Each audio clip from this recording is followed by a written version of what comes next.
लोकांच्या राजकीय व सामाजिक जीवनात रक्ताच्या एकेरी थंड न सांडता क्रांतिकारक बद्दल घडवून आणणे म्हणजे कोणाची शाही. भारतरत्न डॉक्टर बाबासाहेब आंबेडकर. आणि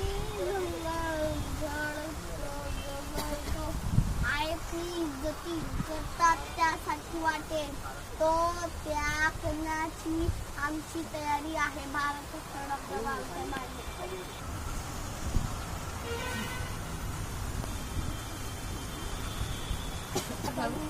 केवळ पाण्यासाठी नसून मालभूत हक्कमन आहे.